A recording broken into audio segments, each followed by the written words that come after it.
ভোটমুখী বাংলায় নির্বাচনের পালে হাওয়া তুলতে রাজ্য জুড়ে পরিবর্তন যাত্রা কর্মসূচি নিয়েছে গেরুয়া শিবির। রাজ্যের বিভিন্ন জেলায় চলছে সেই প্রচার কর্মসূচি। এবার বিজেপি সরকার আনুন, তাহলে কেন্দ্র ও রাজ্যে ডাবল ইঞ্জিন সরকার হলে রাজ্যে উন্নয়নের জোয়ার আসবে। এছাড়া বিজেপি ক্ষমতায় এলে রাজ্যের মহিলাদের অন্নপূর্ণা ভাণ্ডারের আওতায় মিলবে ৩,০০০ করে টাকা। এমনকি বিজেপি এলে যুবসাথী প্রকল্পে বাংলার বেকার যুবক যুবতীদের দেয়া হবে ২,০০০ করে টাকা। এইসব প্রতিশ্রুতি দেওয়া হচ্ছে। এদিকে বিজেপির এই পরিবর্তন যাত্রার পর বিজেপির সভাস্থলকে গঙ্গা জল দিয়ে শুদ্ধিকরণ করল রাজ্যের শাসক দল তৃণমূল কংগ্রেস। বড় একটি ব্যারেলে গঙ্গা জল নিয়ে এসে সভাস্থলে ঢেলে পুরোহিত দিয়ে পুজো করা হয়। দীর্ঘক্ষণ ধরে পুজো প্রক্রিয়া করে ওই সভাস্থল শুদ্ধ করা হয়েছে বলে দাবি যুব তৃণমূলের। শনিবার এই ঘটনা ঘটেছে মেদিনীপুর শহরে। প্রসঙ্গত, শনিবার ৭ই মার্চ দুপুরে মেদিনীপুর শহরে পরিবর্তন যাত্রা সভার আয়োজন করেছিল বিজেপি। খড়গপুর থেকে বিজেপি সেই যাত্রা হাজির হয়েছিল মেদিনীপুর শহরে। এরপর বিজেপি রাজ্য সভাপতি শ্রমিক ভট্টাচার্যের উপস্থিতিতে পথসভা করা হয় মেদিনীপুর শহরে গান্ধী মূর্তির পাদদেশে। সভা করে সেখান থেকে বেরিয়ে যেতেই শহরে এলআইসি মোড় থেকে গান্ধী মূর্তি পাদদেশ পর্যন্ত পুরোহিত দিয়ে পুজো করে গঙ্গা জল ঢেলে সেই স্থান পবিত্র করল যুব তৃণমূল কংগ্রেস। মেদিনীপুর শহরে বিজেপির এই পরিবর্তন যাত্রা সেখানে প্রবেশ করে শনিবার দুপুরে। শহর পরিক্রমা করে একটি সভার আয়োজন করা হয়েছিল মেদিনীপুর শহরের গান্ধী মূর্তির পাদদেশে।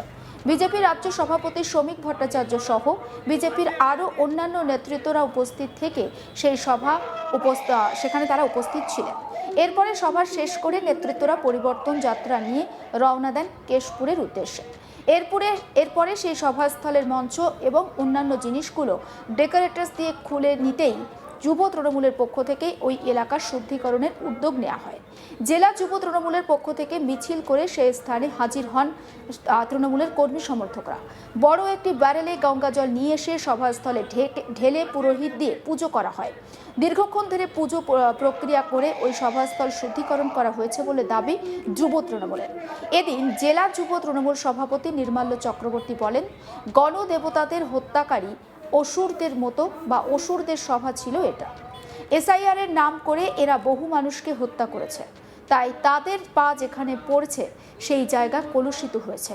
সে কারণেই আমরা সেই স্থানকে গঙ্গা জল ঢেলে শুদ্ধ করেছি। শুনুন তৃণমূল যুব সভাপতি নির্মাল্য চক্রবর্তীর বক্তব্য। এটা তো পরিষ্কার, আপনারা সবাই জানেন যে মেদিনীপুরের মাটি বিপ্লবীদের মাটি, মেদিনীপুরের মাটি ঐতিহাসিক মাটি।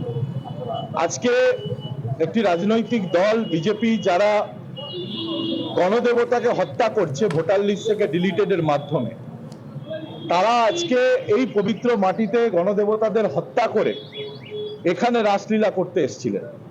মেদিনীপুর শহরের মানুষ ভালো চোখে নেয়নি এবং মেদিনীপুরের মাটি কলুষিত হয়েছে আজকে।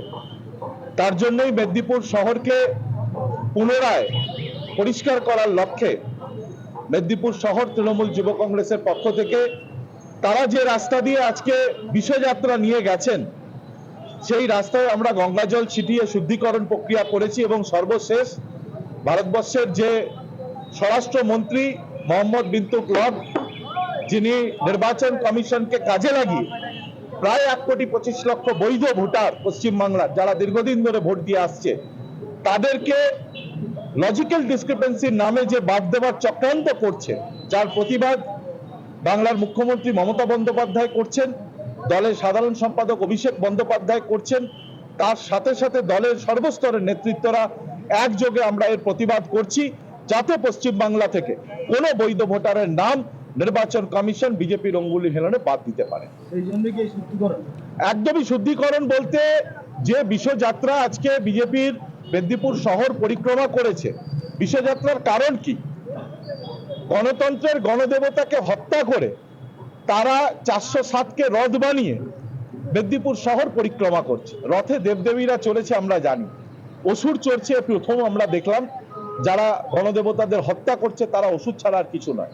এই অসুররা আজকে মেদিনীপুর শহরে তারপরে প্রবেশ করেছিল, তারা এই পথ দিয়ে গেছে, তাই এই মাটি শুদ্ধিকরণের প্রয়োজনীয়তা ছিল। আমরা মেদিনীপুর শহর তৃণমূল যুব কংগ্রেসের পক্ষ থেকে সেই পবিত্র মাটিকে গঙ্গা জল ছিটিয়ে পুনরায় শুদ্ধিকরণ প্রক্রিয়া করেছি। তৃণমূলের বক্তব্য শোনালাম। আর এই প্রসঙ্গে বিজেপির জেলা সহ সভাপতি তথা মুখপাত্র অরূপ দাস তিনি বলেন, কতগুলো চোর দুর্নীতিবাজ এই কাণ্ড করেছে, ওরা কি শুদ্ধ করবে, বরং ওই চোর দুর্নীতিবাজগুলোর স্পর্শ পেয়ে মা গঙ্গা অপবিত্র হয়েছেন। শুনুন বিজেপি নেতা অরূপ দাসের বক্তব্য। আজকে মেদিনীপুর শহরের গান্ধী স্ট্যাচুতে ভারতীয় জনতা পার্টির পরিবর্তন যাত্রা জনসভা ছিল, যেখানে মাননীয় শ্রমিক ভট্টাচার্য এসেছিলেন। যেটা আমরা জানতে পারলাম, আমাদের জনসভার পর তৃণমূল কংগ্রেস নাকি ওখানে গঙ্গা জল ছিটিয়ে ওই জায়গাটাকে শুদ্ধ করেছে। আসলে বিজেপির আজকে এই পরিবর্তন যাত্রার জনসভায় যেভাবে মানুষের ঢল নেমেছিল, তাদের তৃণমূল কংগ্রেস বুঝে গেছে যে বাংলার মানুষ তৃণমূলের কাছ থেকে সরে গেছে, মেদিনীপুরের মানুষ তৃণমূলের কাছ থেকে সরে গেছে। ওরা দিশেহারা হয়ে পড়েছে। শুধুমাত্র পেপারে ভেসে থাকার জন্যে, খবরে ভেসে থাকার জন্যে এই ধরনের কাজ ওরা করেছে। আর সবচেয়ে বড় কথা, এই তৃণমূল কংগ্রেস এতটাই নিকৃষ্ট আর নোংরা রাজনৈতিক দল যে গঙ্গা জল ওরা ছিটিয়েছে, সেই পবিত্র মা গঙ্গা, পবিত্র গঙ্গা জল আজকে এই চোর নিকৃষ্ট তৃণমূল কর্মীদের স্পর্শে অপবিত্র হয়েছে। কারণ এদের গায়ে আরজি করের অভয়ার নির্মম হত্যার রক্ত লেগে আছে। এরা পাপী। এদের গায়ে কসবা আইন কলেজের ছাত্রী অভিশাপ লেগে আছে, কারণ এরা খুনি। এদের গায়ে 26,000 চাকরি চুরি করে যে সমস্ত শিক্ষক শিক্ষিকাদের এরা ভবিষ্যৎ নষ্ট করেছে, তাদের অভিশাপ লেগে আছে এদের গায়ে। এরা চোর, এরা দুর্নীতিপরায়ণ। এদেরকে মানুষ ছুঁড়ে ফেলে দিয়েছে। এই 2026-এর নির্বাচনে এদেরকে কবরে পাঠাবে বাংলার মানুষ। আজকে এরা এতটাই ভীত সন্ত্রস্ত হয়ে পড়েছে মেদিনীপুরের সভা দেখে, মাননীয় শ্রমিক ভট্টাচার্যের সভা দেখে। তাই সেই জায়গা থেকে আতঙ্কিত হয়ে মানুষের নজর ঘোরানোর জন্যে ওরা গঙ্গা জল ছিটিয়েছে। আসলে ওরা মা গঙ্গাকে এবং গঙ্গা জলকে অপবিত্র করেছে, কারণ এরা নোংরা, নীচ, পৃথিবীর নিকৃষ্ট মানের প্রাণী হচ্ছে এই তৃণমূল কংগ্রেস। দেখুন, ভোট যত এগিয়ে আসবে ততই কিন্তু এই ধরনের আকচাকচি তর্কাতর্কি বাড়তে থাকবে। তৃণমূল বিজেপি দুপক্ষেরই বক্তব্য শোনালাম। একদিকে তৃণমূল কর্মীরা তারা শুদ্ধিকরণ করলেন বিজেপির পরিবর্তন যাত্রার সেই জায়গা দিয়ে যাওয়ার পর। আর বিজেপি কি বলছে? বিজেপি বলছে যে মা গঙ্গাকে অশুদ্ধ করা হয়েছে, বা মা গঙ্গা তৃণমূলের স্পর্শে এসে তারা অশুদ্ধ হয়ে গিয়েছে।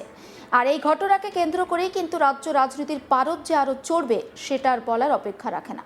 বিজেপি বলছে কেন্দ্র রাজ্যে ডাবল ইঞ্জিন সরকার হলে রাজ্যে নাকি উন্নয়নের জোয়ার আসবে, কিন্তু এই দাবিকে নস্যাৎ করে দিয়েছে রাজ্যের শাসক দল তৃণমূল কংগ্রেস।